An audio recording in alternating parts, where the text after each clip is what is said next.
Good evening sir. Good evening. Good evening.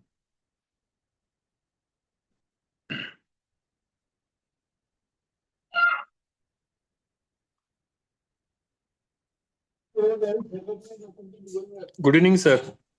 Good evening. Good evening to all.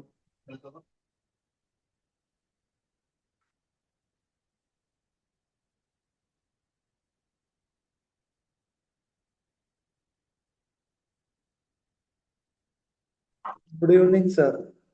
Good evening. Good evening.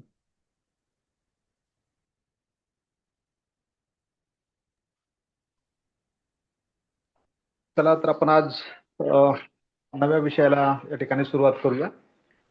आतापर्यंत course subject म्हणून आपण सबस्टंटिव्ह law आणि procedural law हे विचारात घेतले आणि त्यानंतर आता पुढे जात असताना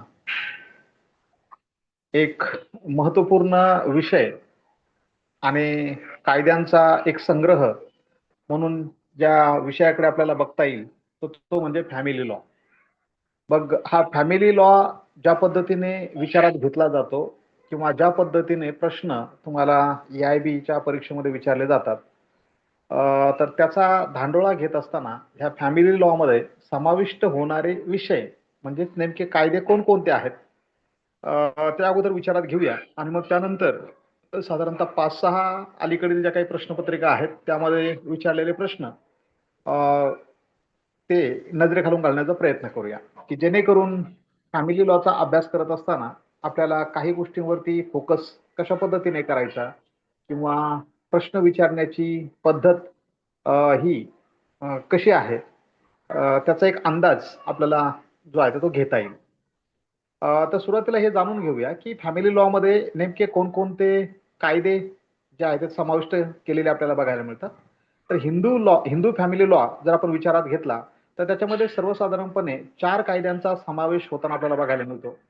मग हिंदू मॅरेज ऍक्ट 1955चा जो कायदा आहे तो हिंदू फॅमिली लॉ म्हणून आपल्याला विचारात घ्यावा लागतो किंवा भारतामध्ये फॅमिली लॉ म्हणून हे जे काही कायदे आहेत तर हे वेगवेगळ्या धर्मांचे कायदे धर्माच्या अनुषंगाने आपण त्याला पर्सनल लॉज असं म्हणतो. तर हे फॅमिली लॉ मध्ये समाविष्ट असलेले आपल्याला बघायला मिळतात. मग हिंदू फॅमिली लॉ विचारात घेत असताना आपल्याला अभ्यासाच्या दृष्टीने हिंदू मॅरेज ऍक्ट 1955 आता त्यामध्ये काही सबबिट्स दिलेले जे आहेत की त्या कायद्याचा विचार करत असताना त्या सबबिट्स वरती प्रामुख्याने फोकस करणं गरजेचं आहे. मग ते मॅरेज असेल, डिवोर्स असेल, ज्युडिशियल सेपरेशन असेल, रेस्टिट्यूशन ऑफ कंज्युगल राईट्स असेल, नलिटी ऑफ मॅरेज हे महत्वपूर्ण मुद्दे त्या कायद्याच्या अंतर्गत विचारात घेणं गरजेचं आहे. दुसरा येतो तुमचा हिंदू सक्सेशन ऍक्ट 1956. तर हा हिंदू वारसा हक्क कायदा ज्याच्यामध्ये इनहेरिटन्स कशा पद्धतीने अस्तित्वात आलं आणि ते त्याच्या अंमलबजावणी कशा पद्धतीने केली गेली पाहिजे त्या संदर्भात तरतुदी बघायला मिळतात. नंतर कोपार्सनरी सक्सेशन टू प्रॉपर्टी या काही बाबी ह्या 1956च्या कायद्याच्या अंतर्गत ज्यांना ज्यांना हिंदू लॉ लागू होतो तर त्यांच्या संदर्भात तरतुदी आपल्याला बघायला मिळतात. तिसरा Hindu minority and guardianship act 1956 की ज्याच्यामध्ये गार्डियनशिप किंवा मायनरची कस्टडी वगैरे जे आहे तर या संदर्भातल्या तरतुदी या कायद्याच्या अंतर्गत विचारात घ्याव्या लागतात.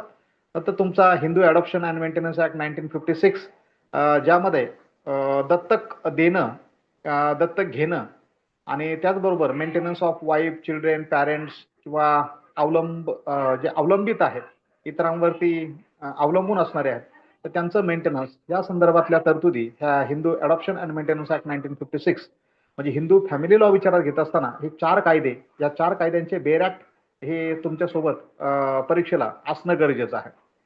आता फॅमिली लॉ आपण जो विचारात घेतोय तो फॅमिली लॉ फक्त मग हा हिंदू फॅमिली लॉ याच्या पुरताच मर्यादित आहे का? तर या फॅमिली लॉच्या अंतर्गत जेवढे काही पर्सनल लॉज आपण ज्यांना विचारात घेतो किंवा पर्सनल कायदे जे बनवले गेलेत मग ते धर्माच्या आधारित असतील तर त्यांचा सर्वांचा विचार आपल्याला या ठिकाणी जो आहे तो करावा लागतो. आणि जर तुम्ही प्रश्नपत्रिका चाळल्या तर त्या प्रश्नपत्रिकांमध्ये तुम्हाला या ठिकाणी प्रामुख्याने भर जो आहे तर तो हिंदू फॅमिली लॉ, मुस्लिम फॅमिली लॉ, क्वचित एखादा प्रश्न ख्रिश्चन किंवा पारशीवरती पडलेला तुम्हाला जो आहे तो बघायला मिळेल. त्यानंतर डोमेस्टिक व्हायलन्स ऍक्ट जो आहे 2005चा, त्याला सुद्धा फॅमिली लॉशी त्याचा नेक्सस विचारात घेऊन त्यावरती सुद्धा प्रश्न अलीकडच्या काळामध्ये विचारलेले जे आहेत ते बघायला मिळतात. आणि म्हणून त्याचाही विचार आपल्याला या ठिकाणी जे आहे ते करणं गरजेचं आहे. आता मुस्लिम फॅमिली लॉ याकडे वळूया. मग मुस्लिम फॅमिली लॉ मध्ये सुद्धा तुम्हाला 4 कायदे विचारात घ्यावे लागतात, ज्याच्यामध्ये मुस्लिम पर्सनल लॉ शरियत ऍप्लिकेशन ऍक्ट 1937चा जो कायदा आहे, तर तो कायदा आपण विचारात घेणं गरजेचं आहे. दुसरा dissolution of Muslim marriage act 1939. तिसरा Muslim women protection of rights on divorce act 1986. शहाबानोची जी केस झाली होती, तर त्या शहाबानोच्या केसच्या नंतर 1986ला राजीव गांधींनी हा कायदा बनवला होता आणि म्हणून त्याही कायद्याचं एक महत्व त्या ठिकाणी तुम्हाला बघायला मिळतं. नंतर चौथा येतो Muslim women protection of rights on marriage act 2019. हा 2017चं शायरा बानोचं जे काही जजमेंट आहे त्यानंतर हा चौथा नवीन कायदा 2019ला ट्रिपल तलाकला अनकॉन्स्टिट्युशनल ठरवणारा जो काही निर्णय सुप्रीम कोर्टाने दिला, तर त्याच्या आधारे 2019ला हा कायदा अस्तित्वात आलेला आपल्याला बघायला मिळतो. म्हणजे मुस्लिम लॉच्या अंतर्गत सुद्धा तुम्हाला हे 4 कायदे विचारात घ्यावे लागतात.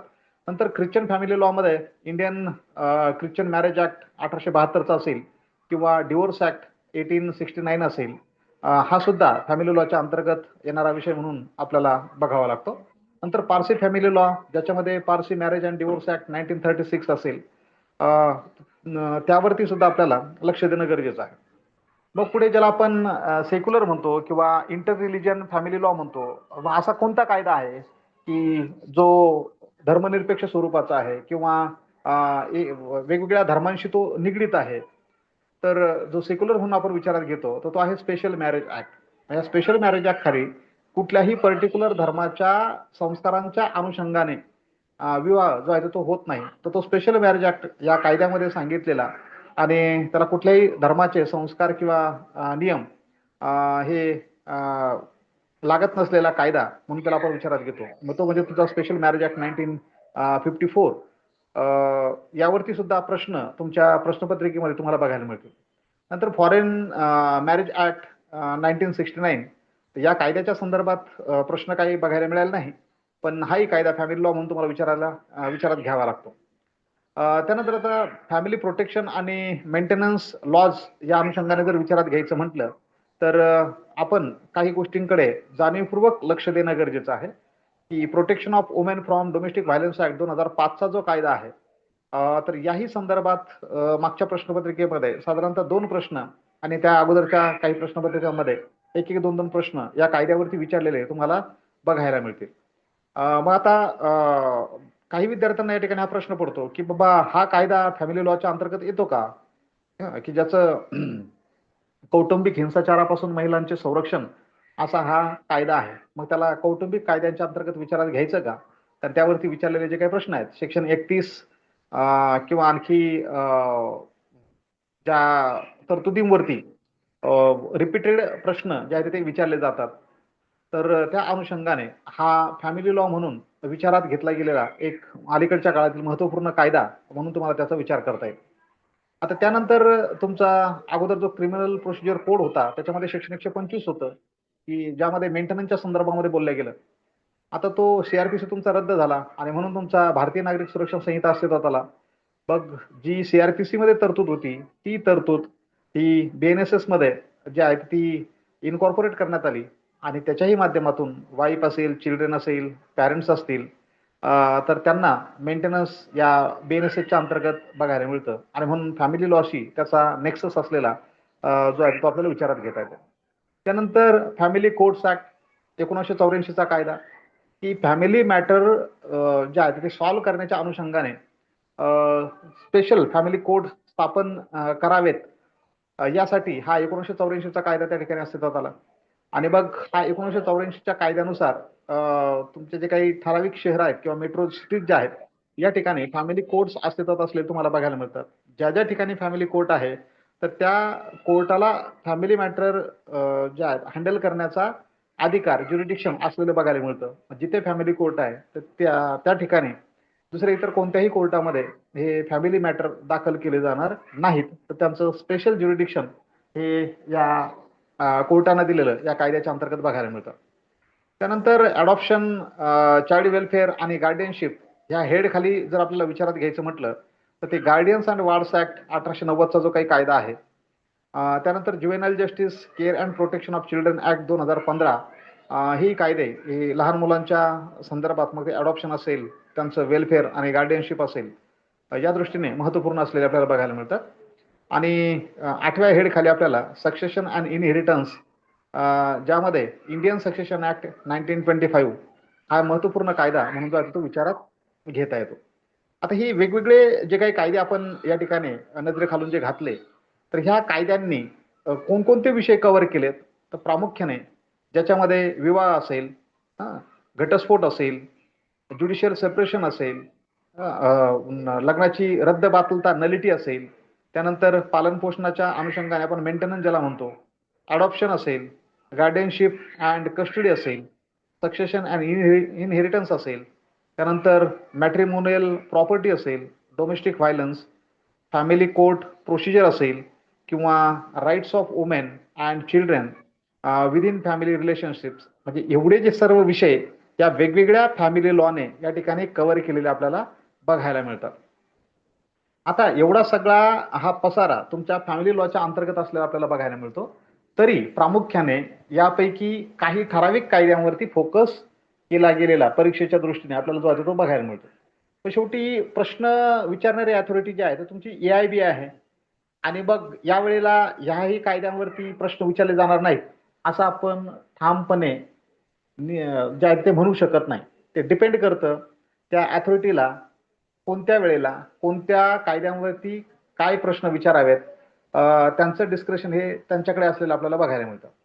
आता या ठिकाणी जर आपण हे विचारात घेतलं तर Hindu adoption, Hindu wards and guardians act, किंवा हे बाकीचे आणखी तर जे हिंदू फॅमिली लॉ मध्ये निगडीत असणारे जे काही कायदे आहेत त्यांच्यावरती फोकस केला. मुस्लिम लॉ मध्ये काही कायद्यांवरती फोकस केला.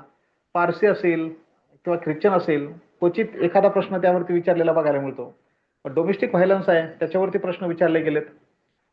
त्यानंतर तुमचा इंडियन सक्सेशन ऍक्ट त्याच्यावरती क्वचित एखादा प्रश्न पडलेला बघायला मिळतो. पण मग कोणत्या कायद्यावर विचारलं जाईल हे सांगता येत नाही. तरी पूर्वीच्या प्रश्नपत्रिकांच्या माध्यमातून आपल्याला एक सर्वसाधारण अंदाज काढता येतो की हे स्कोरिंग किंवा हे ठराविक जे काही कायदे आहेत त्यावरती प्रश्न विचारण्याचा कल हा जास्त असलेला बघायला मिळतो. आता आपण पुढे 2021 पासून तर 25 पर्यंत एक 6 प्रश्नपत्रिकांमध्ये फॅमिली लॉवरती कोणकोणत्या पद्धतीचे प्रश्न विचारलेत त्यांचा संग्रह या ठिकाणी या PDF मध्ये करण्याचा प्रयत्न केलाय. आणि त्याच्या माध्यमातून आजच्या लेक्चरमध्ये चर्चा करत असताना या प्रत्येक प्रश्नपत्रिकेतले एक एक दोन दोन प्रश्न आपण बघूया. आणि मग त्यानंतर त्या प्रश्नांचं एक अनालिसिस केल्यानंतर की आपण कुठली स्ट्रॅटेजी या फॅमिली लॉचं प्रिपरेशन करत असताना वापरणं गरजेचं आहे त्या संदर्भामध्ये चर्चा करूया. आता सुरुवातीला फॅमिली लॉच्या संदर्भामध्ये 2021ला जी परीक्षा झाली होती त्या परीक्षेमध्ये फॅमिली लॉच्या अनुषंगाने विचारलेले जे काही प्रश्न आहेत तर ते एक एक दोन दोन प्रश्न आपण या ठिकाणी बघूया. तर 2021ला 24 जानेवारी 2021ला जी काही परीक्षा झाली होती त्या परीक्षेमध्ये विचारलेले प्रश्न बघा. पहिला प्रश्न बघा, the Hindu succession amendment act 2005 provides for women. आता अशा पद्धतीचा हा सिंपल प्रश्न विचारला गेला. The Hindu succession amendment act 2005 provides for women. वुमेनला काय प्रोव्हाइड करतो? Option A, proportionary rights at par with men. Option B, inheritance rights in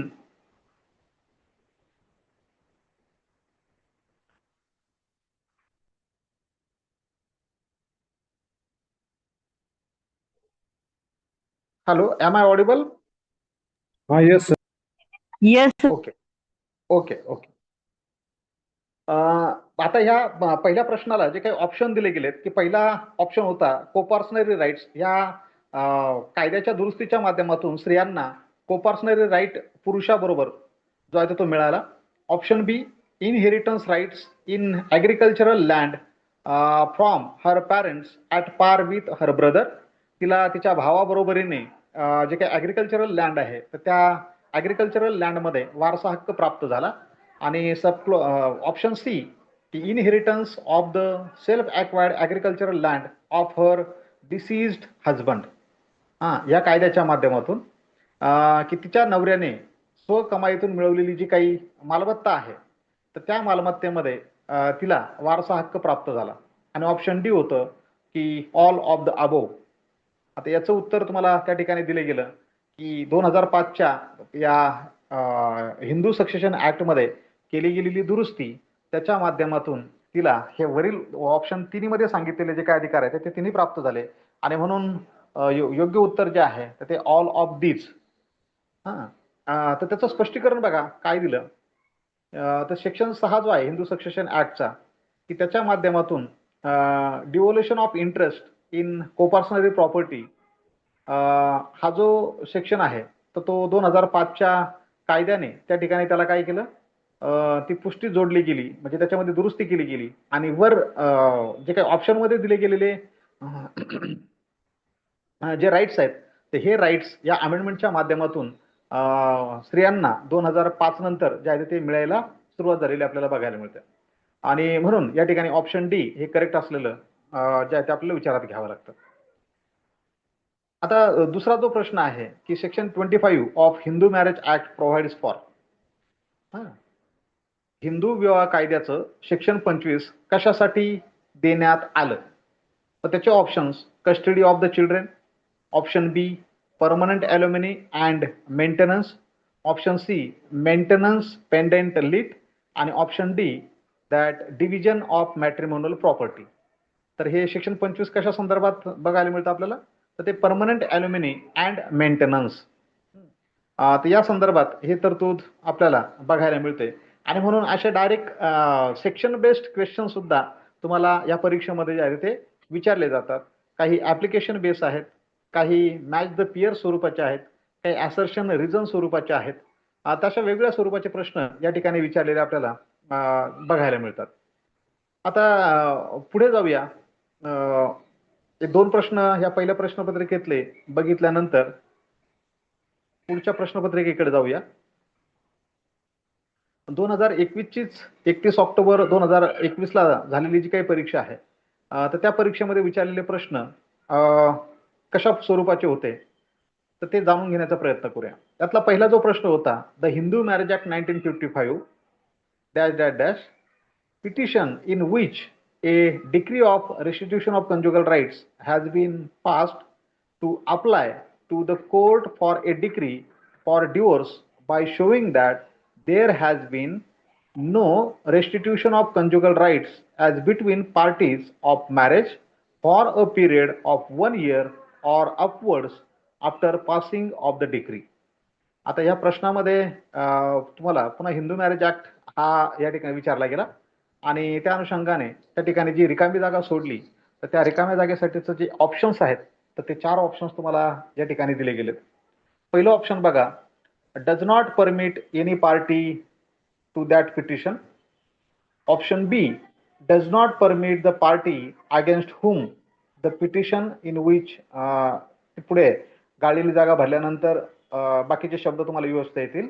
option C does permit any party to that आणि option D does permit any person related to either party to that. आता हे जे काही तुम्हाला options दिले गेलेत तर त्या ऑप्शन पैकी योग्य ऑप्शन हे सी असलेलं बघायला मिळतं. The Hindu marriage act 1955 does permit any party to that petition in which a decree of restitution of conjugal rights has been passed to apply to the court for a decree for divorce. तर conjugal जी काही petition दाखल केली गेली आहे restitution of conjugal right की विवाह जे आहे विवाह संबंध पुनर्स्थापित व्हावे यासाठीची जी पिटिशन दाखल केली गेलेली असते तर असा ज्या पार्टीने ती पिटिशन दाखल केली गेली असेल तर त्या पार्टीला कोर्टाला डिवोर्स डिक्रीसाठी अप्लाय करण्याचा अधिकार आहे. हे या ठिकाणी या प्रश्नाच्या माध्यमातून जे सांगितलं गेलं. आणि म्हणून मग या यासाठी तुम्हाला कुठला पर्टिक्युलर सेक्शन या मेन्शन केलेला नाहीये, पण हिंदू मॅरेज ऍक्ट खाली जी काही तरतूद असेल ते ते प्रिझ्युम केलं गेलं की या हिंदू मॅरेज ऍक्टच्या अंतर्गत ज्या असणाऱ्या तरतुदी आहेत या तरतुदींचं जे काही परीक्षार्थी आहेत त्या परीक्षार्थींना आकलन झालेलं आहे का, की त्यांची अंडरस्टँडिंग त्या कायद्याच्या अनुषंगाने ही वृद्धिंगत झालेली आहे का, त्यांचा जो काही कॉम्प्रिहेन्सिव्ह आकलन करण्याचा जो आवाका आहे तर तो योग्य पद्धतीने डेव्हलप झाला आहे का, या पद्धतीचा आढावा घेण्याचा प्रयत्न अशा प्रश्नांच्या माध्यमातून होताना बघायला मिळतो. आता त्याचं स्पष्टीकरण बरंच मोठं असलेलं आपल्याला बघायला मिळतं. आता स्पष्टीकरण देताना म्हटलं गेलं सेक्शन 13 मग त्यामध्ये असणारे जे काही सब क्लॉजेस वगैरे जे आहेत of the Hindu marriage act 1955 provides that either party to a marriage, whether solemnized before or after the commencement of this act, may also present a petition for the dissolution of marriage by a decree of divorce on the ground that there has been no restitution of conjugal rights as between the parties to the marriage for a period of 1 year or upwards after the passing of a decree for restitution of conjugal rights in a proceedings to which they were parties. म्हणजे ज्या पार्टींनी restitution of conjugal राईटची petition दाखल केली होती तिचा निकाल लागल्यानंतर 1 वर्षापर्यंत त्या पती पत्नींमध्ये जर विवाहाचे संबंध पुनर्स्थापित झाले नाही किंवा 1 वर्षापेक्षा जास्त काळापर्यंत ते जर झाले नाही तर अशी जिच्या बाजूने रेस्टिट्यूशन ऑफ कंजुगल राईट्स हा निकाल लागलेला आहे अशी व्यक्ती डिवोर्ससाठी दावा दाखल करू शकते. ही तरतूद या कायद्याच्या सेक्शन 13च्या ज्या काही सब प्रोव्हिजन्स आहेत त्यामध्ये असलेली आपल्याला बघायला मिळते. आणि म्हणून या ठिकाणचं ऑप्शन सी जे आहे तर ते does permit any party to that, any party की ज्याच्या फेवरने रेस्टिट्यूशन ऑफ कंजुगल राईटचा निकाल लागलेला आहे आणि दुसरी पार्टी तो निकाल लागल्यानंतर सुद्धा वर्षभर असेल किंवा वर्षापेक्षा जास्त पिरियड त्या ठिकाणी ते वैवाहिक संबंध जर पुनर्स्थापित करू शकत नसेल तर अशा वेळेला जिच्या बाजूने कंजुगल रेस्टिट्यूशन ऑफ कंजुगल राईटचा निकाल लागला होता तर ती व्यक्ती डिवोर्स पिटिशन दाखल करू शकते. ही 13च्या अंतर्गत असणारी तरतूद आहे. आता या तरतुदीचे इन्ग्रेडियंट्स आपल्याला माहीत असणं गरजेचं आहे आणि म्हणून आपण त्या ठिकाणी ते योग्य उत्तर कोणतं आहे ते क्लिक करू शकतो. त्यानंतर पुढच्या प्रश्नाकडे जात असताना आता हे प्रश्न सर्वसाधारण पद्धतीचे वगैरे दिसतात. हा प्रश्न घेऊया 58 नंबरचा. Which of the following statement is (R) false for the purpose of the Hindu marriage act 1955. आता खाली काही स्टेटमेंट दिले गेलेत आणि त्या स्टेटमेंट पैकी एखादं कोणतं स्टेटमेंट किंवा कोणते स्टेटमेंट हिंदू मॅरेज ऍक्टच्या अनुषंगाने चुकीचे आहेत. मग आता हिंदू मॅरेज ऍक्टच्या तरतुदी आपल्याला जर माहीत असतील आणि त्या तरतुदींच्या अनुषंगाने त्यावरती विचारले गेलेले जे काही प्रश्न आहेत किंवा त्या विचारलेल्या प्रश्नाच्या अनुषंगाने दिले गेलेले जे काही पर्याय आहेत तर त्यापैकी कोणतं पर्याय योग्य आणि कोणते पर्याय अयोग्य त्याचं आकलन आपल्याला होऊ शकतं आणि आपण योग्य उत्तर जे आहे ते देऊ शकतो. आता विचारलेल्या प्रश्नानुसार की खालीलपैकी कोणतं विधान किंवा कोणते विधान हे हिंदू विवाह कायदे 1955 याच्या दृष्टीने चुकीचे आहेत किंवा खोटे आहेत. पहिला पर्याय बघा. It is assume that a person who is not Muslim, Santhal, Christian, Jew or Parsi by religion is Hindu. वर जे उल्लेख केले गेले धर्म आहेत या धर्मांची जी व्यक्ती नसेल तर ती व्यक्ती हिंदू आहे असं गृहीत धरलं जातं. त्यानंतर option 2, a person who belong to Lingayat subsect is assume to be Hindu. असा एखादा व्यक्ती तो जो लिंगायत किंवा लिंगायत उपपंथाचा असेल तर त्याला हिंदू म्हणून विचारात घेतलं जातं. Option 3, a person converted who converted to another religion needs to follow local ritual custom for converting back to Hinduism. म्हणजे जी व्यक्ती कन्वर्ट झाली तिने धर्मांतर केलं आणि धर्मांतर केल्यानंतर पुन्हा ती हिंदू धर्मामध्ये आली आणि ते लोकल रिच्युअल्स किंवा कस्टम्स ती फॉलो करते तर तिला हिंदू असं मानलं जाईल. आता अशा पद्धतीच्या ह्या पहिल्या 3 स्टेटमेंटमध्ये सांगितल्या गेलेल्या ज्या काही गोष्टी आहेत तर त्या हिंदू विवाह कायदा 1955 याच्या अनुषंगाने कोणते चुकीचे आहेत हे या ठिकाणी विचारलं गेलं. आता तुम्हाला यावरती जे काही 4 ऑप्शन दिले, ऑप्शन ए त्यामध्ये म्हटलं गेलं पहिली जी गोष्ट सांगितली गेली ती हिंदू विवाह कायद्याच्या अनुषंगाने चुकीची आहे असं ऑप्शन पहिला ए सांगतो. ऑप्शन बी म्हणतो पहिली आणि दुसरी गोष्ट जी हिंदू विवाह कायद्याच्या अनुषंगाने सांगितली गेली ती चुकीची आहे. ऑप्शन सी म्हणतो तिसरी गोष्ट जी हिंदू विवाह कायद्याच्या अनुषंगाने सांगितली गेली केवळ तीच चुकीची आहे. आणि ऑप्शन डी म्हणतो की पहिली आणि तिसरी गोष्ट जी हिंदू विवाह कायद्याच्या अनुषंगाने सांगितली गेली तर ती चुकीची आहे. उत्तर योग्य कोणतं तर उत्तर सी. आणि उत्तर सी मध्ये म्हटलं गेलं होतं की तिसरी जी गोष्ट सांगितली होती की a person converted who converted to another religion needs to follow local ritual custom for converting back to Hinduism. म्हणजे जो व्यक्ती हिंदू धर्मातून दुसऱ्या धर्मामध्ये गेला आणि त्याला पुन्हा हिंदू धर्मामध्ये जर यायचं असेल तर त्यासाठी लोकल कस्टम्स किंवा जे रिच्युअल्स आहेत तर ते त्याने फॉलो करणं गरजेचं आहे. असं तिसरं जी गोष्ट जी या प्रश्नाच्या उत्तरामध्ये म्हणजे सांगितलेली होती तर तो पर्याय हा हिंदू विवाह कायद्याला लागू होत नाही, तो चुकीचा आहे. आणि म्हणून ऑप्शन सी हे योग्य असले आपल्याला बघायला मिळतं. आता त्याचं स्पष्टीकरण बघा काय दिलं. Section 2 subsection 1 sub clause C of the Hindu marriage act 1955 state that this act applies. हा जो कायदा आहे कोणता तर हिंदू विवाह कायदा हा कोणाला लागू होतो तर ज्यांना लागू होतो ते तुम्हाला एबीसी त्यांच्या माध्यमातून या ठिकाणी सांगण्यात आलं. त्यामध्ये एच्या अनुषंगाने म्हटलं गेलं to any person who is a Hindu. Hindu विवाह कायदा कोणाला लागू होतो to any person who is a Hindu by religion in any of its forms or developments including Virashaiva, a Lingayat or a follower of the Brahmo, Prarthana or Arya Samaj. तर हिंदू विवाह कायदा कोणाला लागू होतो की कोणताही व्यक्ती की जो धर्माने हिंदू आहे मग तो कुठल्याही फॉर्ममध्ये किंवा डेव्हलपमेंटच्या अनुषंगाने मग ज्यामध्ये वीरशैव पंथ असेल, लिंगायत असेल किंवा ब्राह्मो समाजाचा तो उपासक असेल, प्रार्थना समाजाचा असेल किंवा आर्य समाजाचा उपासक असेल तर त्यांचा सर्वांचा समावेश हा हिंदू या संकल्पनेमध्ये होईल, या परिभाषेमध्ये तो होईल. त्यानंतर बी मध्ये म्हटलं गेलं to any person who is a Buddhist, Jain or Sikh bye religion and. बघ हा हिंदू विवाह कायदा कोणाला लागू होईल आणखी जी व्यक्ती बुद्धिस्ट आहे, जैन आहे किंवा शीख आहे बाय रिलीजन धर्माने, बुद्धिस्ट, शीख, जैन यांना सुद्धा हा हिंदू विवाह कायदा लागू होतो.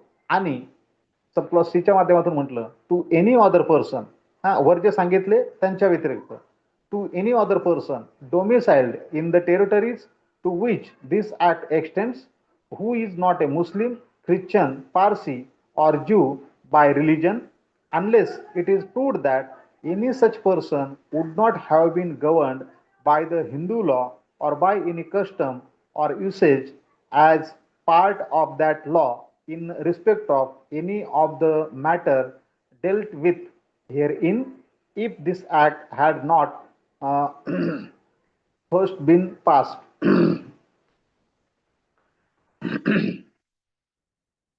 आता हे जे काही ऑप्शन दिले त्या ऑप्शनच्या माध्यमातून सांगितलं गेलं की हिंदू मॅरेज ऍक्ट जो आहे तो कोणाला लागू होतो. तर ह्या तिन्ही क्लॉजेसमध्ये जी जी व्यक्ती सांगितली गेली त्या सर्वांना हा हिंदू मॅरेज ऍक्ट जो आहे तो लागू होतो. आणि म्हणून उत्तराच्या अनुषंगाने तुम्हाला जे तिसरं ऑप्शन सांगण्यात आलं होतं की a person converted to another religion needs to follow local ritual customs for converting back to Hinduism. म्हणजे जी व्यक्ती हिंदू धर्मातून दुसऱ्या धर्मामध्ये गेली तिला पुन्हा जर हिंदू धर्मामध्ये यायचं असेल तर तिने लोकल जे काही रिच्युअल्स आहेत, लोकल कस्टम्स आहेत त्या फॉलो करणं गरजेचं आहे असं त्या ठिकाणी म्हटलं होतं.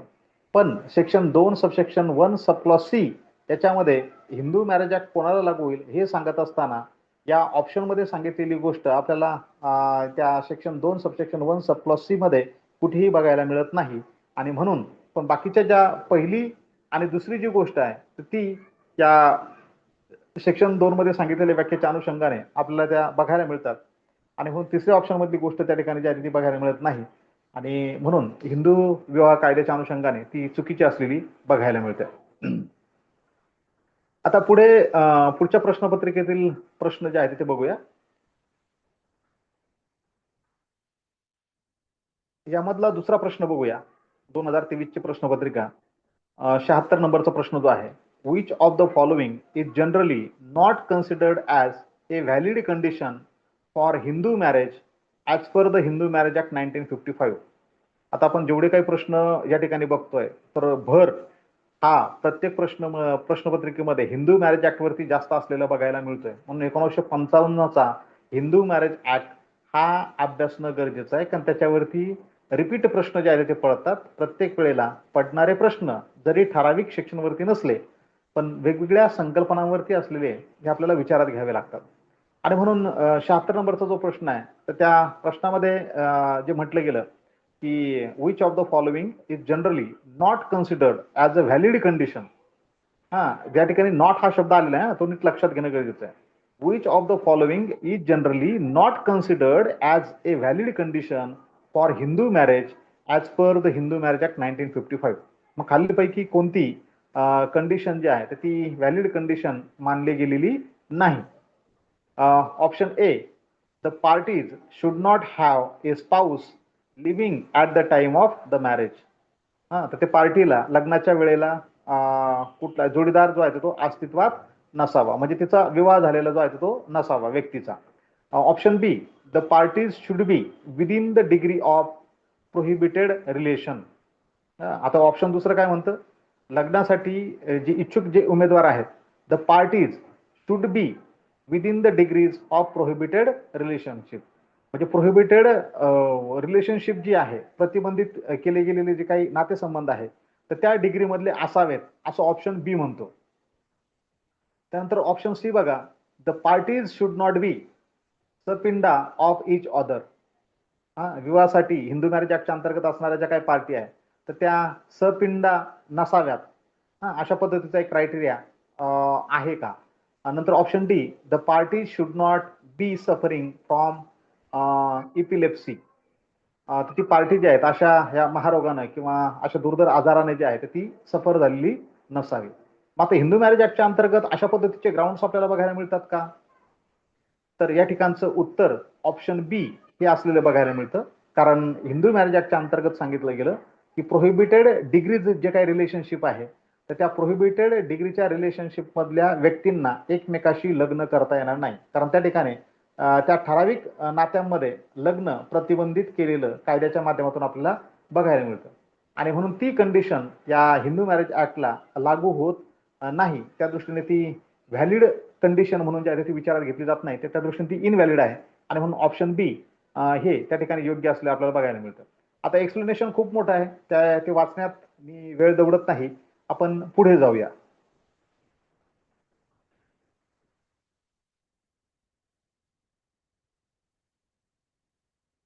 आता मुस्लिम लॉ वरती विचारलेला जो प्रश्न आहे 79 नंबरचा, हा आपण विचारात घेऊया की what is a contract of marriage which may be dissolved by the wife under a power delegated to her called under the Muslim law. काय म्हणतोय हा 79 नंबरचा प्रश्न, what is a contract of marriage which may be dissolved. आता Muslim law मध्ये विवाहाला करार मानलं जातं आणि हिंदू लॉ मध्ये विवाहाला संस्कार मानलं जातं. पण हा मुस्लिम लॉच्या अंतर्गत जेव्हा असा एखादा विवाह होतो आणि तो विवाहाचा विच्छेद करायचा आहे, कोणाकडून कोणाच्या मार्फत, तर पत्नीच्या मार्फत, under a power of delegated to her, तिला विवाहाचा विच्छेद करण्याचा जो काही अधिकार हा प्रदान केला गेलेला असतो, म्हणजे डेलिगेट केला गेलेला असतो. तर त्या अंतर्गत त्याला मुस्लिम लॉच्या अंतर्गत काय म्हणतात. आता ही संकल्पना विचारली बरं. बऱ्याच वेळेला मुस्लिम लॉ वरती विचारले गेलेले प्रश्न हे डायरेक्ट असतात, टर्मिनॉलॉजी बेस्ड असतात. आणि म्हणून या ठिकाणी ही जी काही टर्मिनॉलॉजी आहे ती मुस्लिम विवाह कायद्याच्या अंतर्गत कराराच्या अनुषंगाने मुस्लिम पत्नीला किंवा स्त्रीला जो काही घटस्फोटाचा अधिकार देण्यात आलेला आहे तर त्याला मुस्लिम लॉच्या अंतर्गत काय म्हणतात. आता त्या ठिकाणी तुम्हाला ते 4 ऑप्शन देण्यात आले. तलाक सुन्नत, ऑप्शन बी तलाक अल बिद्दत, ऑप्शन सी तलाक ई तफवीज आणि ऑप्शन डी तलाक ए हसन. आता याचं उत्तर जे आहे तर ते ऑप्शन सी तलाक ई तफवीज अशा पद्धतीने तो शब्दप्रयोग त्या गोष्टीसाठी वापरला गेला की पत्नीला किंवा त्या स्त्रीला विवाहाच्या अनुषंगाने प्रदत्त केला गेलेला किंवा तो दिला गेलेला जो अधिकार आहे तर त्याला काय म्हटलं जाईल तर तलाक ई तफवीज असं म्हटलं जाईल. आणि म्हणून ही जी टर्मिनॉलॉजी जी आहे ते मुस्लिम लॉच्या अंतर्गत आपल्याला माहित असणं गरजेचं आहे.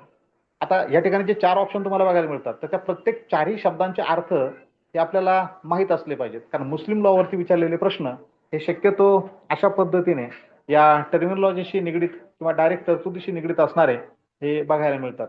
मग तलाक सुन्नत म्हणजे नेमकं काय, तलाक अल बिद्दत म्हणजे नेमकं काय. आता तलाक ए तफवीज आपल्याला बघायला मिळालं की स्त्रीला दिला घटस्फोटाचा दिला गेलेला अधिकार, आणि तलाक ए हसन म्हणजे हा कशासाठी वापरला जातो.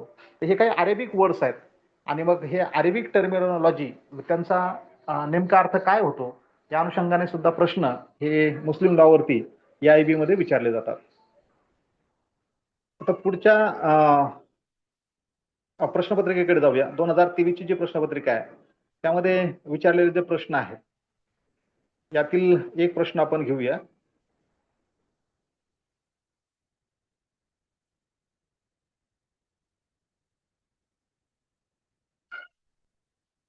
ठीक आहे, आता साधा प्रश्न आहे. सपिंडा रिलेशनशिप मीन्स, सपिंड कोणाला म्हणायचं. आता ही रिलेशनशिप कोणत्या कायद्याच्या कोणत्या तरतुदी अंतर्गत येते किंवा कशा पद्धतीने.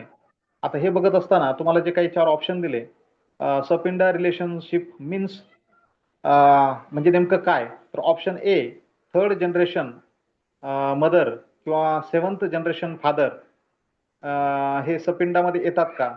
किंवा option B 3rd generation mother 5th generation father, option C 3rd generation mother 4th generation father, आणि option D 2nd generation mother 5th generation father.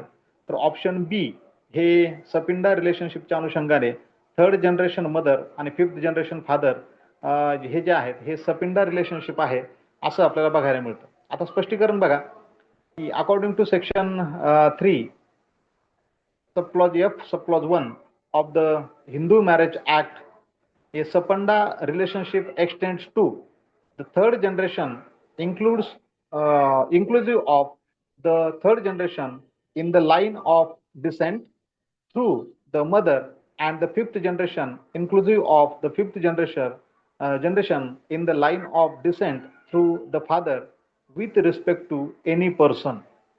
आता सेक्शन 3 याच्या अंतर्गत येणारे जे काही सबक्लॉजेस आहेत हिंदू मॅरेज ऍक्टचे, त्याच्यामध्ये सपिंडा रिलेशनशिपची व्याख्या दिली गेली आणि त्या व्याख्येच्या अनुषंगाने हे जे या ठिकाणी म्हटलं गेलं की 3rd जनरेशन जे आहे सपिंडा रिलेशनशिपच्या अनुषंगाने inclusive of the 3rd generation in the line of descent through mother आणि 5th जनरेशन वडिलांकडून, तर हे सपिंडा रिलेशनशिप म्हणून या ठिकाणी जे आहे ते विचारात घेतले जातात. म्हणजे सेक्शन 3 मध्ये ही व्याख्या जी आहे सपिंडा रिलेशनशिपची ती आपल्याला तिथे बघायला मिळते. आता पुढचा एक प्रश्न जो ख्रिश्चन मुस्लिम लॉशी निगडीत असलेला बघायला मिळतो 57 नंबरचा. Indian Christian can obtain divorce under which of the following enactments. आता हा ख्रिश्चन व्यक्ती जे आहे की Indian Christians can obtain divorce under which of the following enactment, खाली दिलेल्या कोणत्या कायद्यापैकी ख्रिश्चन व्यक्ती घटस्फोट मागू शकते. Option A special marriage act 1954, option B Christian marriage act 1872, option C Indian divorce act 1869, option D special marriage act 1872. आता ह्या 4 ऑप्शन पैकी ख्रिश्चन व्यक्ती कोणत्या कायद्याच्या अंतर्गत डिवोर्स मागू शकतो, तर ते option C Indian divorce act 1869. हा 1869चा कायदा हा ख्रिश्चनांना लागू होतो फारकतीसाठी, आणि म्हणून त्या कायद्याच्या अंतर्गत इंडियन ख्रिश्चन जे आहे तर ते फारकतीचा दावा दाखल करू शकतो. 58वा प्रश्न हा तुम्हाला Hindu maintenance and adoption act याच्याशी निगडीत असलेला जो आहे तो बघायला मिळतो. आणि त्या अनुषंगाने म्हटलं की ह्या हिंदू अडॉप्शन आणि मेंटेनन्स ऍक्टचं सेक्शन 12 हे कशाशी निगडीत आहे. तर ऑप्शन तुम्हाला दिले गेले की right of adoptive parent to their properties. Option B, effects of adoption. Option C, presumption as to the document relating to adoption. त्यानंतर option D cancellation of adoption. तर ऑप्शन बी जे आहे की effects of adoption हा 1956चा जो कायदा आहे त्याचं section 12 हे कशाशी डील करतं, तर ते इफेक्ट्स ऑफ अडॉप्शन याच्याशी डील करणारं सेक्शन आहे आणि म्हणून त्या डायरेक्ट तरतुदीच्या माध्यमातून आपल्याला ते विचारात घेता येतं. आता 2024ची जी AIB झाली तर त्या AIB मधील एक प्रश्न घेऊया आणि नंतर बघ पुढे 25 मधली जी AIB झाली तिच्याकडे जाऊया. आता हा 53 नंबरचा प्रश्न बघा. Aarti and Rajesh have been married for 5 years. आता हा प्रश्न मोठा आहे, मग तुम्हाला तो वाचायला किती वेळ लागू शकतो, तो समजून घ्यायला किती वेळ लागू शकतो आणि एकूण तुमच्या हातामध्ये असणारा वेळ किती आहे याचा एक ताळेबंद तुम्ही अगोदरपासूनच आखणं गरजेचं आहे. आता बाकीच्या प्रश्नांच्या तुलनेने हा प्रश्न थोडासा मोठा असलेला आणि प्रॉब्लेम बेस्ड प्रश्न म्हणून आपल्याला तो विचारात घेता येतो. Aarti and Rajesh have been married for 5 years. Over time Aarti has been subjected to continuous cruelty by Rajesh, which has led to emotional and mental distress. Aarti decides to file for divorce on the grounds of cruelty under section 13 subsection 1 subclause A of the Hindu Marriage Act 1955. Which of the following statements is true regarding the grounds for divorce under the Hindu Marriage Act? आता या ठिकाणी आरती आणि राजेश यांचं लग्न झालं, लग्नाला 5 वर्ष झालेत आणि पुढे त्या काळाच्या ओघामध्ये आरती जी आहे तर ती सतत राजेशकडून हे जे काही इमोशनल आणि मेंटल डिस्ट्रेस याला सामोरी जात होती. ह्या पद्धतीचा छळ, तिचा मानसिक छळ हा सतत जे त्या ठिकाणी जात तो होत होता. आणि मग आरतीने ही जी काय फारकतीसाठी किंवा घटस्फोटासाठी जो आहे तो दावा दाखल करायचं ठरवलं सेक्शन 13 सबसेक्शन 1 सबक्लॉज ए च्या अंतर्गत हिंदू मॅरेज ऍक्ट. तर त्या संदर्भामध्ये खाली दिले गेलेले जे काही स्टेटमेंट्स आहेत की ग्राउंड्स फॉर डिवोर्स, तर त्याच्याशी निगडीत खाली दिले गेलेल्या ऑप्शन पैकी कोणती गोष्ट सुसंगत आहे किंवा कोणती गोष्ट योग्य आहे. Option A, Aarti can only seek divorce on the grounds of adultery. Aarti फक्त व्याभिचाराच्या ग्राउंडवरती घटस्फोटासाठी अर्ज करू शकते. आता हे ग्राउंड्स आहेत, हे ग्राउंड्स आपल्याला विचारात घ्यायचे. Option B, Aarti can seek divorce on the grounds of cruelty as long as she proves mental or physical cruelty. Aarti जी आहे ती छळाच्या कारणावरून घटस्फोटाचा दावा दाखल करू शकते. मग तिला शारीरिक किंवा मानसिक स्वरूपाचा जो काही तिचा छळ केला जातोय तर त्या दोन्हीपैकी किंवा दोन्हींचा सुद्धा एक ग्राउंड म्हणून त्या ठिकाणी डिवोर्ससाठी तिला वापर करता येईल. Option C, Aarti can not seek divorce on the ground of cruelty as it is not recognise under the Hindu marriage act. Aarti cruelty च्या ग्राउंडवरती घटस्फोटासाठी दावा दाखल करू शकत नाही, कारण क्रुएल्टी जे आहे तर हिंदू मॅरेज ऍक्टच्या अंतर्गत रेकग्नाइज ग्राउंड नाहीये, अशा पद्धतीचं ऑप्शन सी सांगतं. आणि option D, Aarti must prove Rajesh cruelty was intentional to succeed in the divorce petition. आता आरतीने ही गोष्ट जी आहे ती सिद्ध केली पाहिजे की राजेशने जी काही क्रुएल्टी आरतीच्या संदर्भामध्ये केली तर ती इंटेन्शनल स्वरूपाची होती, तरच तिला डिवोर्स पिटिशन दाखल करण्यामध्ये यश येईल. आता हे चारही ऑप्शन या ठिकाणी तुम्हाला दिले आणि त्याचं उत्तर आहे ऑप्शन बी. तर ह्या ऑप्शन बी हे संयुक्तिक उत्तर का आहे, तर त्याचं स्पष्टीकरण तुम्हाला जे खाली देण्यात आलं आणि ऑलरेडी ते उत्तर तुम्हालाही त्या ठिकाणी जे आहे ते माहीत असणार आहे, कारण सेक्शन 13 सबसेक्शन 1 आणि मग त्याचा सबक्लॉज पुन्हा 1A जो आहे तर त्याच्या माध्यमातून म्हटलं any marriage solemnise whether before or after the commencement of this act may on a petition presented by either the husband or the wife be dissolved by a decree of divorce on the ground that the other party has after the solemnization of the marriage treated the petitioner with cruelty.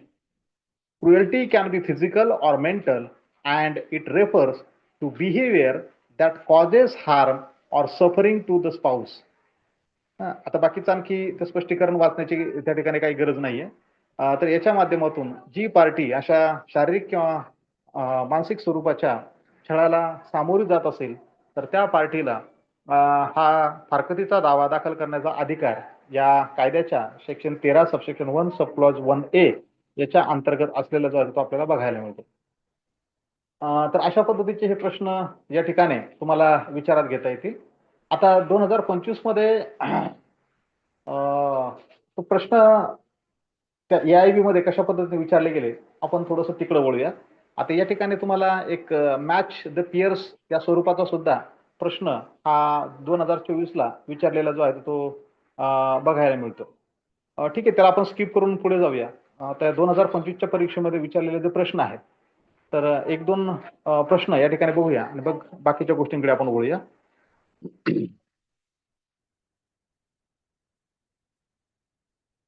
हा 52 नंबरचा प्रश्न बघा.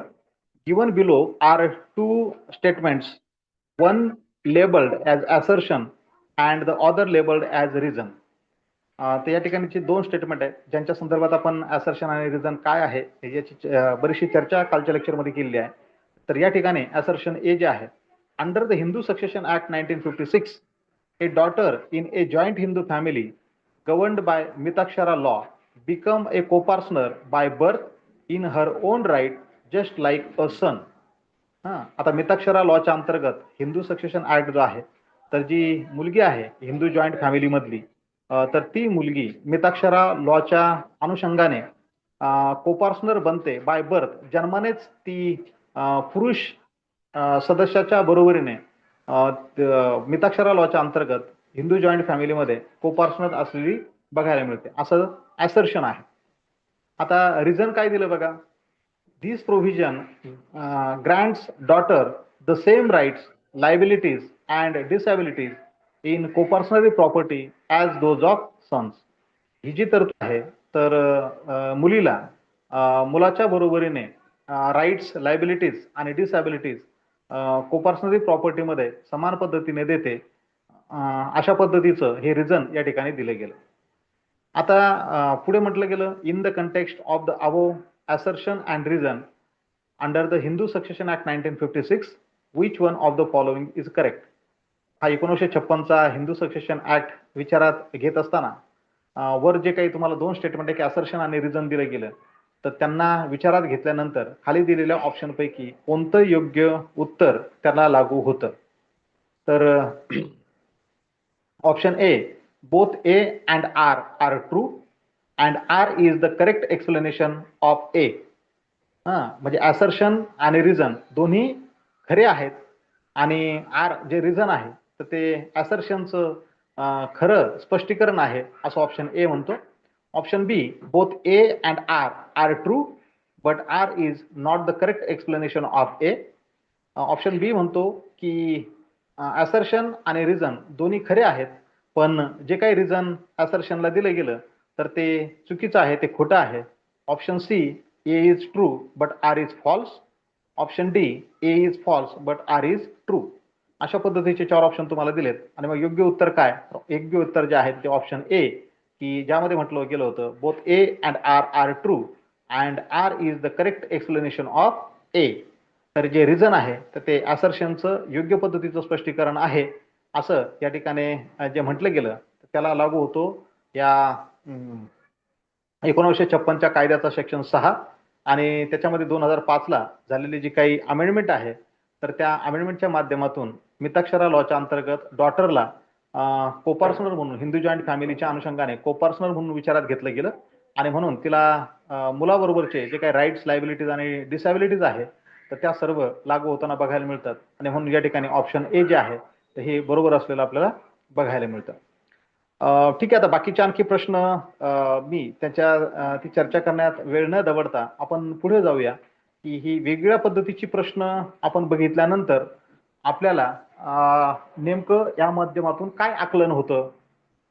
आता यांचं एक जर observation केलं, एक विश्लेषण केलं तर आपल्याला या ठिकाणी जे एक्झामिनर असतात तर ते परीक्षार्थींना कशा पद्धतीने चेक करतात किंवा परीक्षार्थीच्या कोणत्या क्वालिटीज त्यांना त्या ठिकाणी बघायच्या, तर याच्या माध्यमातून आपल्याला या काही गोष्टी आपल्या दृष्टिक्षेपामध्ये येतात की ज्याच्यामध्ये बेअर ॲक्टची लँग्वेज या परीक्षार्थीला योग्य पद्धतीने कळते का, सेक्शनचे नंबर्स हे यांना मेमराईज आहेत का किंवा सेक्शन नंबरपर्यंत योग्य पद्धतीने पोहोचता येतं का, डेफिनेशन्स यांच्या क्लिअर आहेत का, त्यानंतर ग्राउंड्स ऑफ डिवोर्स असतील किंवा नलिटीचे ग्राउंड्स असतील तर हे यांची योग्य पद्धतीची समज किंवा आकलन हे परीक्षार्थीला आहे का, किंवा पर्सनल लॉ मध्ये वापरली गेलेली जी टर्मिनॉलॉजी आहे, जो शब्दप्रयोग आहे, त्या शब्दप्रयोगाचं आकलन हे परीक्षार्थींना आहे का, त्यानंतर मॅचिंग स्टॅट्युटरी लिंकेजेस ज्याला म्हटलं गेलं की कायद्याच्या माध्यमातून ज्या काही तरतुदी आहेत तर त्या तरतुदी योग्य पद्धतीने या परीक्षार्थीला माहीत आहेत का, आणि म्हणून वेगवेगळ्या गोष्टींची सांगड या मॅच द पियर्सच्या अनुषंगाने घातली जाते आणि त्यावेळेला त्यावरती प्रश्न विचारले जातात. मग त्या विचारलेल्या प्रश्नाचं योग्य उत्तर देण्याची क्षमता या परीक्षार्थीमध्ये आहे का हेही चेक केलं जातं. त्यानंतर स्मॉल फॅक्च्युअल ऍप्लिकेशन म्हणजे कायद्यामधली जी तरतूद आहे तर प्रत्यक्षामध्ये जर वापरायची असेल किंवा लागू जर करायची असेल तर ती कशा पद्धतीने लागू केली गेली पाहिजे, ती लागू करण्याची क्षमता किंवा ती लागू करण्याच्या संदर्भात आकलन क्षमता त्या परीक्षार्थीमध्ये आहे का हेही तुम्हाला त्या ठिकाणी चेक केलं जातं. आणि त्यानंतर एखादा प्रश्न जो आहे तो तुमचा सिंपल केस लॉ याच्यावरती आधारलेला जो आहे तो बघायला मिळतो.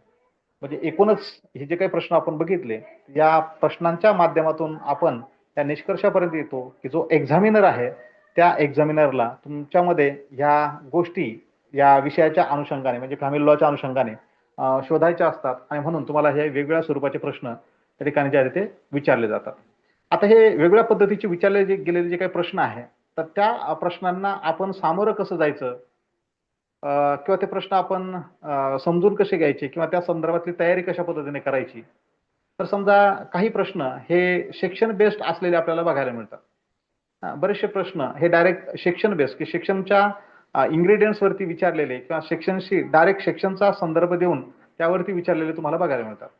मग त्यांचा पॅटर्न कसा असतो, तर तुम्हाला ते एक्झामिनर प्रश्न विचारत असताना which section deals with such and such thing किंवा that provision is provided for किंवा अंडर विच सेक्शन अमुक अमुक गोष्ट जी आहे ती येताना बघायला मिळते, म्हणजे अशा पद्धतीचा प्रश्न तुम्हाला विचारला जातो. मग आता अशा पद्धतीचा प्रश्न विचारल्यानंतर त्याचं जर आपल्याला उत्तर हे योग्य पद्धतीने सांगायचं असेल तर त्या ठिकाणी आपल्याला त्या सेक्शनमध्ये काय सांगितलं गेलं हे माहीत असणं गरजेचं आहे. आता तुम्हाला उदाहरणार्थ हिंदू मॅरेज ऍक्ट जो आहे तर त्याचे वेगवेगळे सेक्शन्स आणि त्या सेक्शनच्या अनुषंगाने कोणकोणत्या गोष्टी कव्हर केल्यात हे सांगितलं गेलं. जसं 1 नंबरला बघा सेक्शन 25 मध्ये परमनंट ॲल्युमिनी याचा उल्लेख केला गेला आणि शेवटी सेक्शन 17 बघा त्याच्यामध्ये बायगेमीच्या संदर्भात उल्लेख केला गेला. मधले जे सेक्शन्स आहेत तर ते वेगवेगळ्या गोष्टींच्या संदर्भात बोलतात आणि त्याच्यामध्ये आपण वेळ आपला दौडत नाहीये म्हणून हे जे काही सेक्शन बेस्ड क्वेश्चन्स आहेत तर त्यासाठी कोणकोणत्या सेक्शनमध्ये कोणकोणत्या तरतुदी आहेत हे आपण नीट समजून घेणं गरजेचं आहे. आणि म्हणून मी सुरुवातीपासून बोलत होतो की इंडेक्स हा वारंवार आपल्या नजरेखालून जाणं गरजेचं आहे, तो आपण वारंवार चालला पाहिजे की ती आपल्या डोळ्यांना आणि मेंदूला जी आहे ती सवय होते की ह्या कायद्याच्या अंतर्गत अशा अशा गोष्टी अशा पद्धतीने ह्या हेड खाली ह्या चॅप्टरच्या अंतर्गत ज्या आहेत त्या प्रोव्हाइड केल्या गेलेल्या आहेत. आणि मग ही आपली सवय आपल्याला त्या ठिकाणी जी आहे ती तरबेज बनवते की कमी वेळामध्ये विचारलेल्या प्रश्नापर्यंत योग्य पद्धतीने पोहोचणं आपल्याला सहज साध्य होतं. आता या संदर्भातली ट्रिक की सेक्शन 9, 10, 11, 12, 13 जे वर तुम्हाला दिले गेले ते त्यामध्ये बघायला मिळेल की 9 मध्ये रेस्टिट्यूशन ऑफ कंज्युगल राईट आहे, 10 मध्ये ज्युडिशियल सेपरेशन आहे, 11 मध्ये व्हाईट मॅरेज आहे, 12 मध्ये व्हाईडेबल मॅरेज आहे, 13 मध्ये डिवोर्स आहे.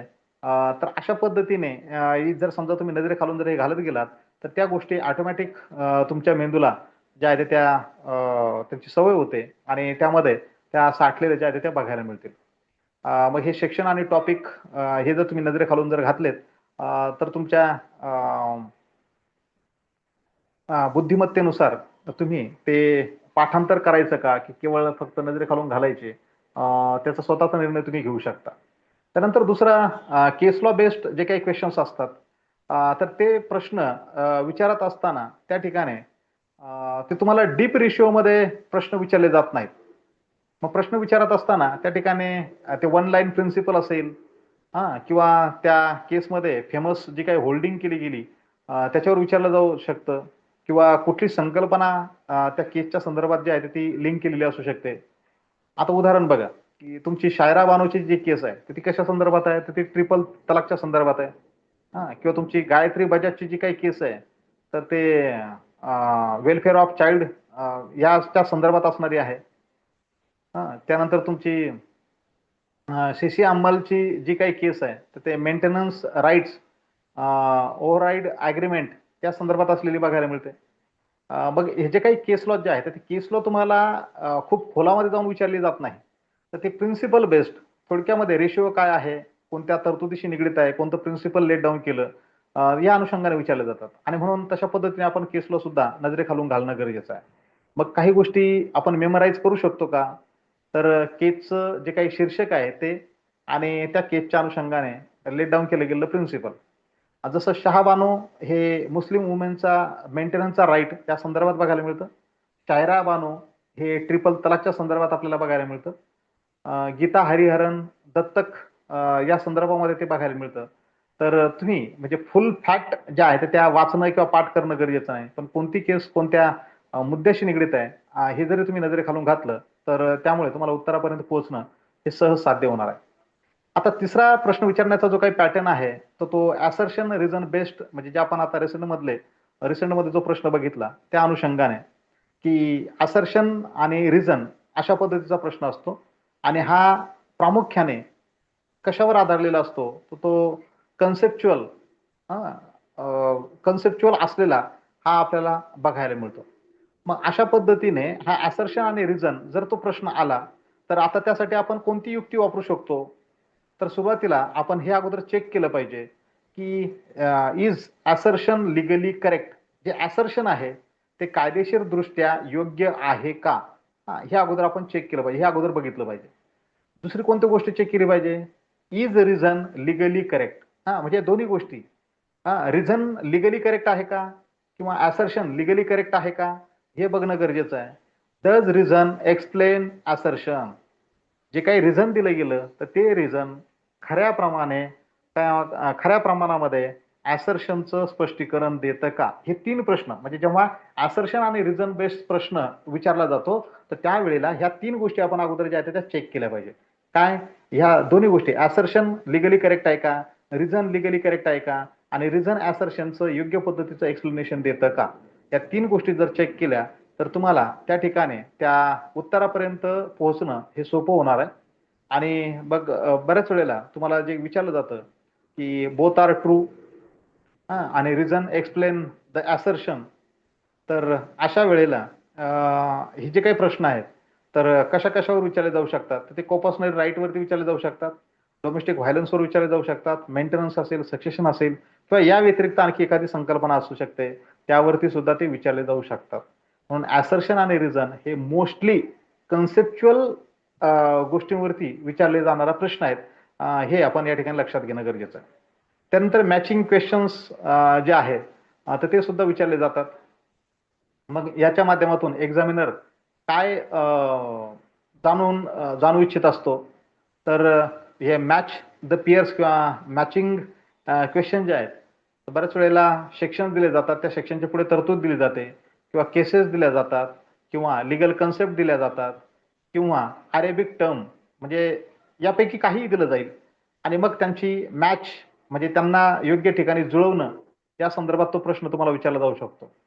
मग आता अशा पद्धतीचा जर प्रश्न आला तर त्यासाठी काय करणं गरजेचं आहे, तर तुम्ही या ठिकाणी जी संपूर्ण प्रोव्हिजन आहे तर ती पाठ केली पाहिजे याची गरज नाही. मग तुम्ही काय करणं गरजेचं आहे, ते सेक्शन आणि त्या सेक्शनच्या अंतर्गत येणारे जे काही कीवर्ड्स आहेत तर ते लक्षात ठेवण्याचा प्रयत्न केला पाहिजे. म्हणजे पूर्ण सेक्शन पाठ करण्याची गरज नाही, पण त्या सेक्शनच्या अंतर्गत असणारा जो काही कीवर्ड आहे आणि तो सेक्शनचा नंबर आणि त्या सेक्शनच्या अंतर्गत असणारा कीवर्ड हा जो आहे तो आपण विचारात घेणं गरजेचं आहे. जसं समजा सेक्शन 24 आहे हिंदू मॅरेज ऍक्टचं, तो कशा संदर्भात आहे, तर इंटेरिम मेंटेनन्सच्या संदर्भात बोलतो. मग आता सेक्शन 24 तुम्हाला पूर्ण त्या ठिकाणी ते एक जे वाक्य आहे ते वाक्य पाठ करण्याची गरज आहे का, तर सेक्शन 24 हा इंटरिम मेंटेनन्सच्या संदर्भात बोलतो. सेक्शन 25 परमनंट मेंटेनन्स आणि ॲल्युमिनी याच्या संदर्भात बोलतो. सेक्शन 16 लेजिटिमेसीच्या संदर्भात बोलतो. सेक्शन 17 बायगेमीच्या संदर्भात बोलतो. मग हे जे काय आपण उदाहरणं बघतो तर तुम्हाला संपूर्ण सेक्शन या ठिकाणी पाठ करणं गरजेचं नाही. त्याचे जे की वर्ड्स आहेत, हा, परवलीचे शब्द ज्याला म्हणतो आपण, तर हे आपल्याला त्या तरतुदीच्या अनुषंगाने माहीत असणं गरजेचं आहे. त्यानंतर 5व्या पद्धतीचे जे काही प्रश्न विचारले जातात की ज्याला आपण personal law terminology based questions असं म्हणतो, आणि म्हणून मुस्लिम लॉच्या अनुषंगाने हे टर्मिनॉलॉजी बेस्ड क्वेश्चन्स हे विचारलेले आपल्याला बघायला मिळतात. मग सर्वसाधारणपणे कोणत्या गोष्टींच्या अनुषंगाने प्रश्न विचारले जातात, तर मुस्लिम लॉमध्ये जे काही अरेबिक टर्मिनॉलॉजी आपल्याला बघायला मिळते. आणि मग उदाहरण म्हणून दिलं बातील. मग बातील या शब्दाचा अर्थ काय होतो, तर त्याचा शब्दशः अर्थ जो होतो वाईड, अवैध असा त्याचा अर्थ होतो. फासिद हाही अरेबिक शब्द आहे, मग त्याचा अर्थ काय होतो, तो इरेग्युलर होतो. त्यानंतर तलाक ई बिद्दत म्हणजे ट्रिपल तलाक. त्यानंतर तलाक ई तफवीज म्हणजे ज्याला आपण डेलिगेटेड डिवोर्स, ज्याचं उदाहरण आपण एका प्रश्नामध्ये बघितलं. त्यानंतर सुन्नत उल कौल म्हणजे स्पोकन वर्ड्स, म्हणजे अशा पद्धतीचे अरेबिक शब्द जे आहेत तर त्या शब्दांचे नेमके अर्थ काय आहेत हे आपल्याला माहित असणं गरजेचं आहे. आणि म्हणून मुस्लिम लॉच्या अंतर्गत विचारले जाणारे जे काही प्रश्न आहेत तर ते डायरेक्ट असलेले आपल्याला बघायला मिळतात, टर्मिनॉलॉजी बेस्ड असलेले बघायला मिळतात, आणि त्याच्या माध्यमातून आपला स्कोअर हा आपण जो आहे तो एनहान्स करू शकतो. आता ह्या एक्झामच्या अनुषंगाने महत्वपूर्ण बाबी आपण काय विचारात घेऊ शकतो AIB ला डोळ्यासमोर ठेवून, तर त्या महत्वाची गोष्ट की फॅमिली लॉच्या अंतर्गत जे काही महत्वपूर्ण सेक्शन्स आहेत तर ते आपण मेमराईज केलेच पाहिजेत. म्हणजे ज्या गोष्टी पाठ करणं गरजेचं आहे त्या तर आपण केल्याच पाहिजेत. जनरली म्हटलं जातात की बाबा पाठांतर करण्याची गरज नाही, पण काही गोष्टी अशा आहेत की त्याला पाठ केल्याशिवाय पर्यायच नसतो. मग अशा कोणत्या गोष्टी आहेत ते आपण शोधून काढणं आणि त्यांचं पाठांतर जे आहे ते आपण केलं पाहिजे. मग ते सेक्शनचे नंबर असू शकतात, कीवर्ड असू शकतात, त्यानंतर डिओचे ग्राउंड असू शकतात, ज्युडिशियल सेपरेशनचे ग्राउंड असू शकतात, विवाहासाठीचे ग्राउंड असू शकतात, नलिटीचे ग्राउंड असू शकतात.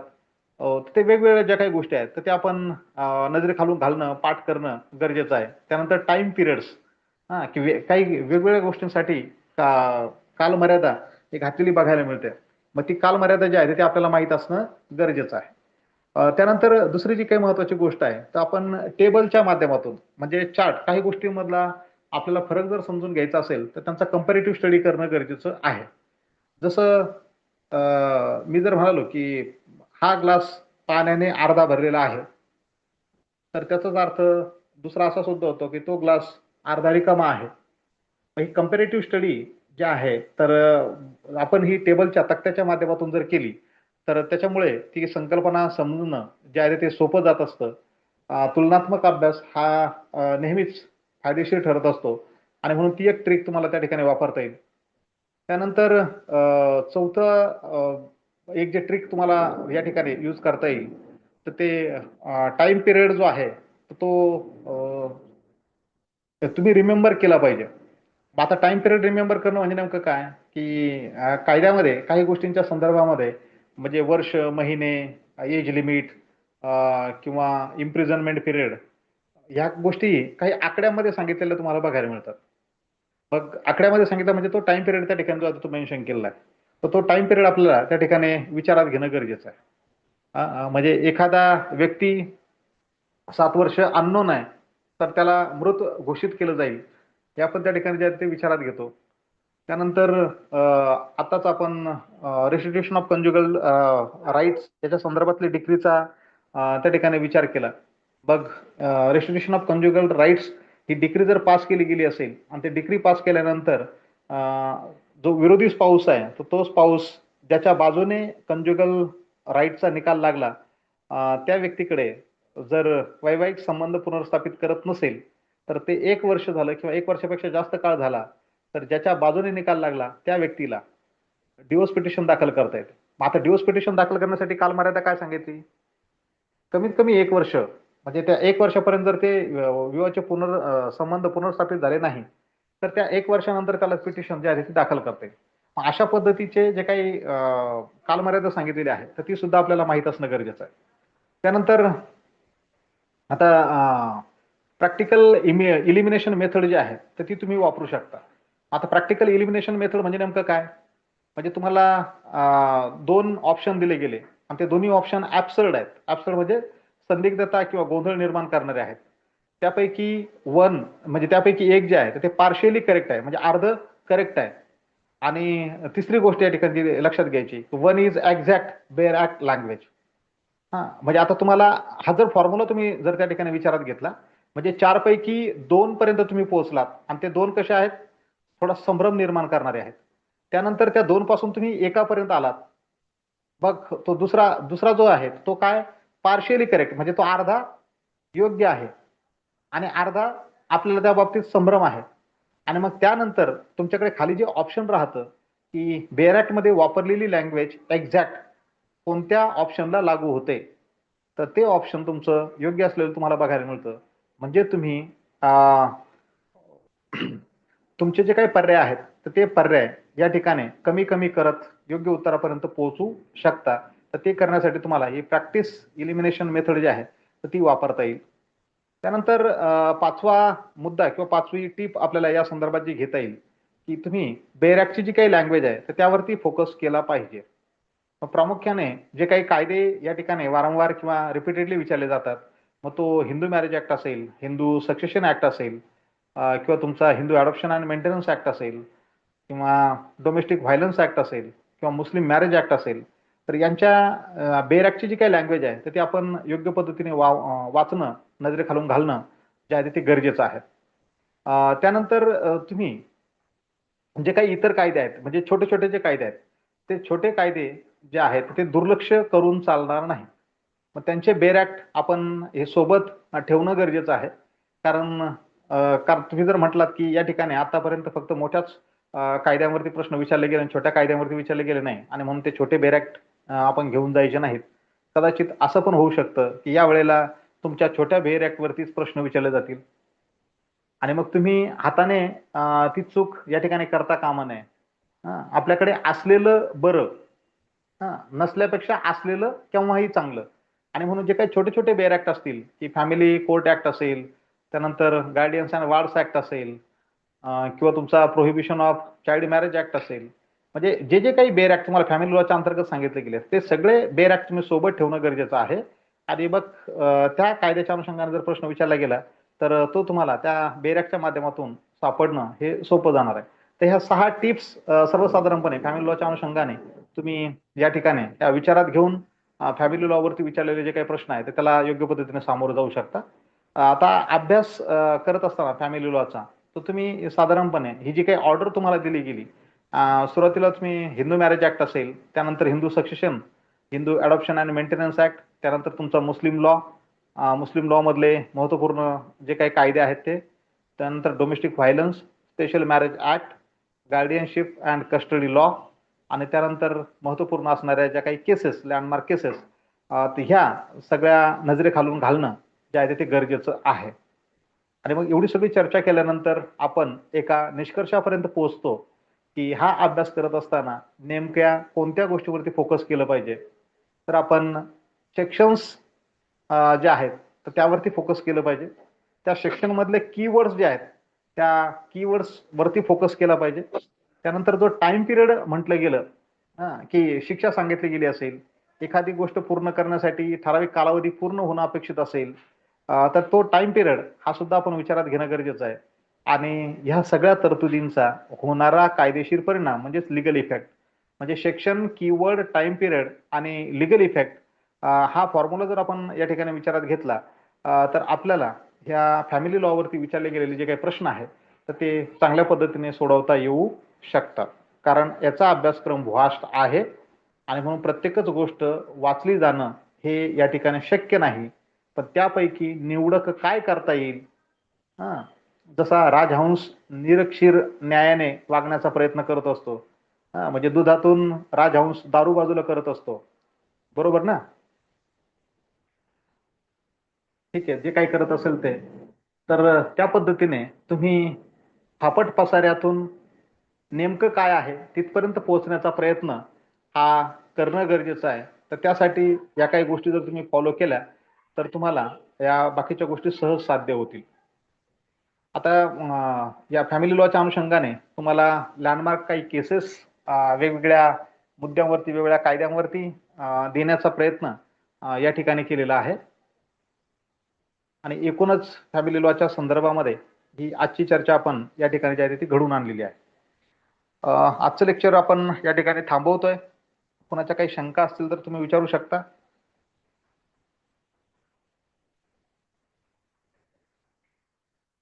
आहे की कोणाला काही शंका?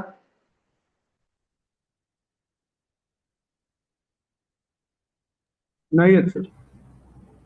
Okay no sir. Okay, thank you. ठीक आहे, थांबूया आपण इथे. Yes sir. Yes sir. हो सर. Okay okay. उद्या Thank पुन्हा you, दुसरा sir. विषय घेऊन आपण त्यावर चर्चा करूया.